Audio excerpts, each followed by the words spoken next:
Hi hello friends, namaste. Welcome back to my YouTube channel Jeevi's kitchen. ಇವತ್ತು ನಾನು ಮೆಂತ್ಯ ಸೊಪ್ಪಿನ ಪಲ್ಯ ಹೇಗೆ ಮಾಡೋದು ಅಂತ ತೋರಿಸ್ತಾ ಇದ್ದೀನಿ. ಇದೊಂದು ತುಂಬಾ ಟೇಸ್ಟಿಯಾಗಿರುತ್ತೆ. ಸಿಂಪಲ್ಲಾಗಿ 5 ಮಿನಿಟ್ಸಲ್ಲಿ ರೆಡಿ ಆಗೋಗ್ಬಿಡುತ್ತೆ.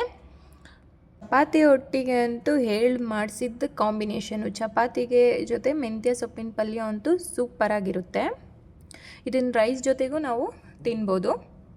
ಬನ್ನಿ ಯಾವ ರೀತಿ ಮಾಡೋದು ಅಂತ ನೋಡೋಣ. ಮೊದಲಿಗೆ ನಾನಿಲ್ಲಿ ಒಂದು ಪ್ಯಾನ್ನ ಬಿಸಿ ಮಾಡ್ಕೊತಾ ಇದ್ದೀನಿ. ಇದಕ್ಕೆ ಒಂದು ಅರ್ಧ ಬೌಲಷ್ಟು ಕಡಲೆ ಬೀಜನ ಹಾಕ್ಕೊಂಡು ಚೆನ್ನಾಗಿ ಹುರ್ಕೊತಾ ಇದ್ದೀನಿ. ಇವಾಗ ಕಡಲೆ ಬೀಜ ಚೆನ್ನಾಗಿ ಫ್ರೈ ಆಗಿದೆ. ಇದನ್ನು ಮಿಕ್ಸಿ ಜಾರ್ಗೆ ಹಾಕ್ಕೊಂಡು ಸ್ವಲ್ಪ ತರಿತರಿಯಾಗಿ ರುಬ್ಕೊಳ್ಳೋಣ. ಇದೇ ಪ್ಯಾನಿಗೆ ನಾನು 2 ಸ್ಪೂನು ಆಯಿಲ್ ಹಾಕ್ತಾಯಿದ್ದೀನಿ.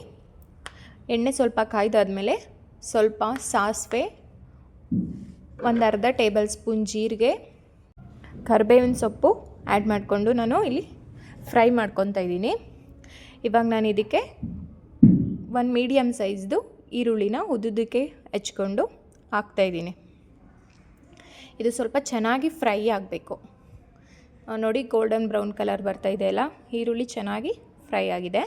ಇವಾಗ ಇದಕ್ಕೆ ನಾನು 2 ಟೊಮೊಟೊನ ಹಾಕ್ತಾಯಿದ್ದೀನಿ. ಟೊಮೊಟೊ ಈರುಳ್ಳಿ ಎಲ್ಲ ಚೆನ್ನಾಗಿ ಫ್ರೈ ಆಗಬೇಕು. ನಾನು ಇವಾಗ ಇದಕ್ಕೆ ರುಚಿಗೆ ತಕ್ಕಷ್ಟು ಉಪ್ಪನ್ನ ಆ್ಯಡ್ ಮಾಡ್ತಾಯಿದ್ದೀನಿ. ಉಪ್ಪನ್ನ ಈರುಳ್ಳಿ ಜೊತೆನೇ ಆ್ಯಡ್ ಮಾಡೋದ್ರಿಂದ ತುಂಬ ಸಾಫ್ಟಾಗಿ ಬೇಯ್ಕೊಳ್ಳುತ್ತೆ. ನಂತರ ಒಂದು ಕಟ್ಟು ಮೆಂತ್ಯ ಸೊಪ್ಪನ್ನ ನಾನು ಚೆನ್ನಾಗಿ ತೊಳೆದು ಕಟ್ ಮಾಡಿ ಇಟ್ಕೊಂಡಿದ್ದೀನಿ. ಅದನ್ನು ಆ್ಯಡ್ ಮಾಡ್ತಾಯಿದ್ದೀನಿ. ಇದನ್ನು ಇವಾಗ ಚೆನ್ನಾಗಿ ಹುರ್ಕೋಬೇಕು. ಹಸಿ ಸ್ಮೆಲ್ ಇರುತ್ತಲ್ಲ, ಅದೆಲ್ಲ ಹೋಗೋ ಥರ ನೀಟಾಗಿ ಹುರ್ಕೊಳ್ಳಿ. ಹಾಗೆಯೇ ಮೆಂತ್ಯ ಸೊಪ್ಪು ಸ್ವಲ್ಪ ಕಹಿ ಇರುತ್ತೆ, ಆ ಕಹಿ ಅಂಶ ಎಲ್ಲ ಹೋಗಬೇಕು. ಆ ಥರ ನೀಟಾಗಿ ಹುರ್ಕೊಳ್ಳಿ. ಇವಾಗ ನಾನು ಇದಕ್ಕೆ ಸ್ವಲ್ಪ ಅಚ್ಚ ಖಾರದ ಪುಡಿನ ಆ್ಯಡ್ ಮಾಡ್ತಾಯಿದ್ದೀನಿ. ನಾನು 1 ಸ್ಪೂನಷ್ಟು ತೊಗೊಂಡಿದ್ದೀನಿ. ಹಾಗೆಯೇ 1 ಸ್ಪೂನ್ ಧನಿಯಾ ಪುಡಿನ ಆ್ಯಡ್ ಮಾಡ್ತಾಯಿದ್ದೀನಿ. ಇದನ್ನು ಚೆನ್ನಾಗಿ ನೀಟಾಗಿ ಫ್ರೈ ಮಾಡ್ಕೊಳ್ಳಿ.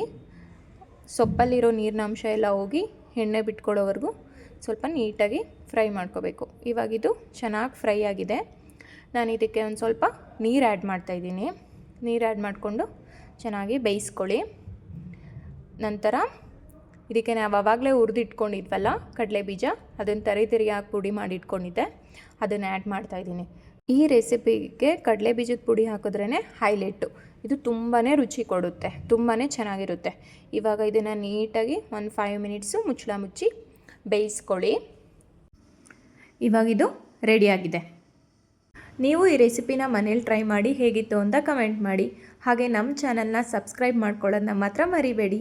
Thank you.